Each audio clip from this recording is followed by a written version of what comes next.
श्री राधा जी का गंगा जी पर क्रोधित होना। नारद ने पूछा, सुरेश्वर, कलयुग के 5000 वर्ष बीत जाने पर गंगा का कहां जाना होगा? महाभाग, यह प्रसंग मुझे बताने की कृपा कीजिए। भगवान नारायण ने कहा, नारद, सरस्वती के श्राप से गंगा भारतवर्ष में आई। श्राप की अवधि पूरी हो जाने पर वह पुनः भगवान श्री हरि की आज्ञा से वैकुंठ में चली जाएंगी।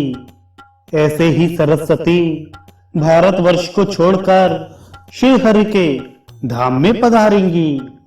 श्राप समाप्त हो जाने पर लक्ष्मी का भी भगवान के पास पधारना होगा। नारद, यही गंगा, सरस्वती और लक्ष्मी भगवान श्री हरि की प्रेयसी पत्नियां हैं।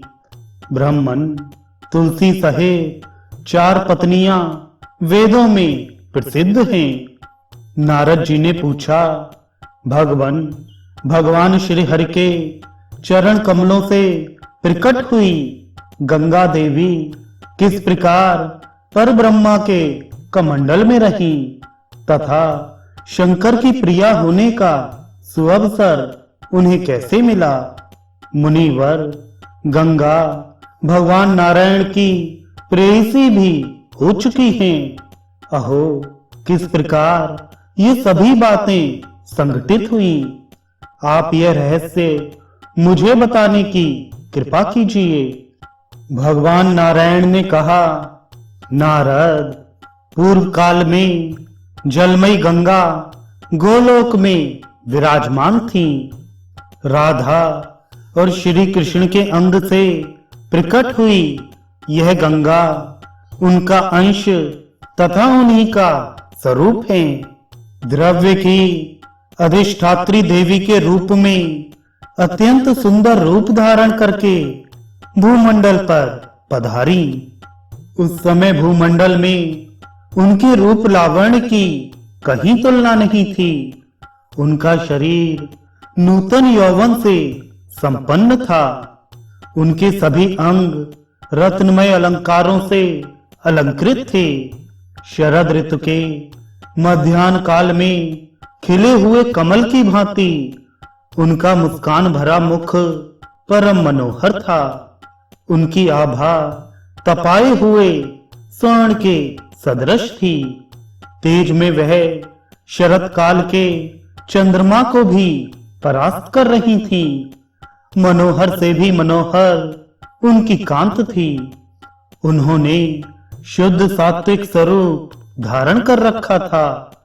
विशाल 2 नेत्र अनुपम शोभा बढ़ा रहे थे।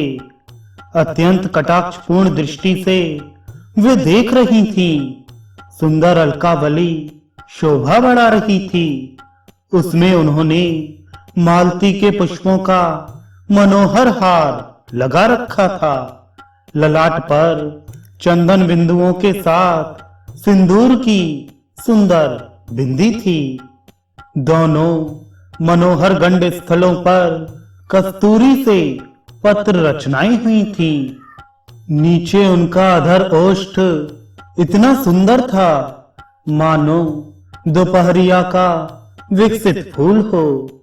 दांतों की अत्यंत उज्जवल पंक्ति पके हुए अनार के दानों की भांति चमक रही थी।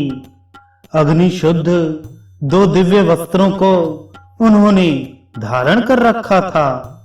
ऐसी वे गंगा लज्जा का भाव प्रदर्शित करती हुई भगवान श्री कृष्ण के पास विराजमान हो गईं।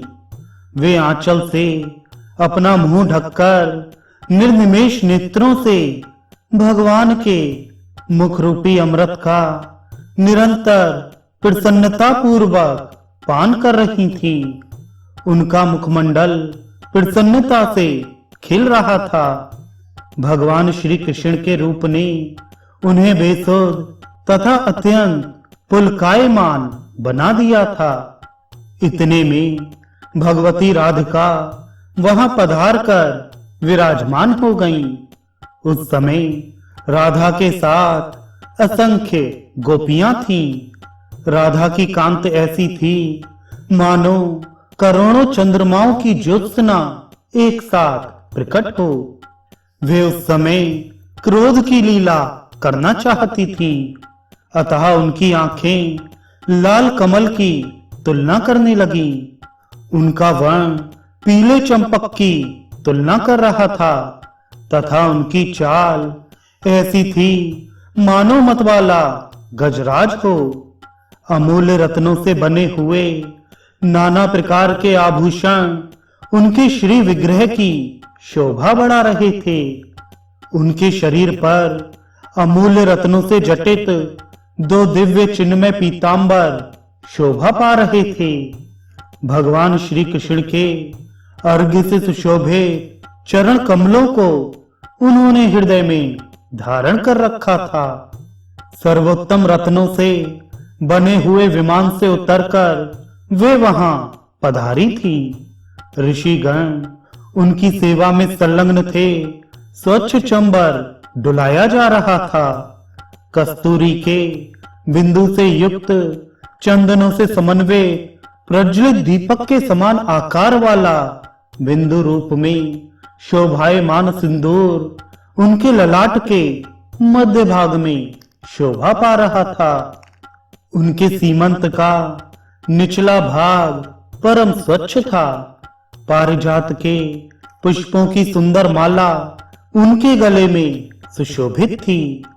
अपनी सुंदर अलकावली को कपाती हुई वे स्वयं भी कंपित हो रही थी। रोष के कारण उनके सुंदर राग युक्त ओष्ठ फड़क रहे थे। भगवान श्री कृष्ण के पास जाकर वे सुंदर रत्नमय सिंहासन पर विराजित हो गईं। उनको पधारे देखकर भगवान श्री कृष्ण उठ गए और कुछ हंसकर आश्चर्य प्रकट करते हुए मधुर वचनों में उनसे बातचीत करने लगे। उस समय गोपों के भय की सीमा नहीं रही। नम्रता के कारण कंधे झुकाकर उन्होंने भगवती राधिका को प्रणाम किया और वे उनकी स्तुति करने लगे। पर ब्रह्म श्री कृष्ण ने भी राधिका की स्तुति की।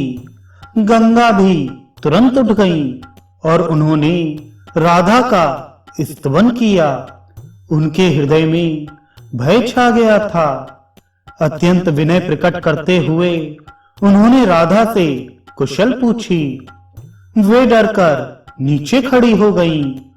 उन्होंने ध्यान के द्वारा मन ही मन श्री कृष्ण के चरणार बिंदों की शरण ली।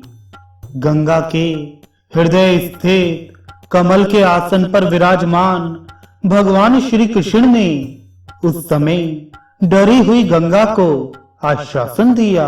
इस प्रकार सर्वेश्वर श्री कृष्ण से वर पाकर देवी गंगा स्थिर चित्त हो सकी। अब गंगा ने देखा देवी राधिका ऊंचे सिंहासन पर बैठी हैं। उनका रूप परम मनोहर है। वे देखने में बड़ी सुखप्रद हैं। ब्रह्म तेज से उनका श्री विग्रह प्रकाशमान हो रहा है। वे सनातनी देवी सृष्टि के आदि में असंख्य ब्रह्माओं को रचती हैं। उनकी अवस्था सदा 12 वर्ष की रहती है।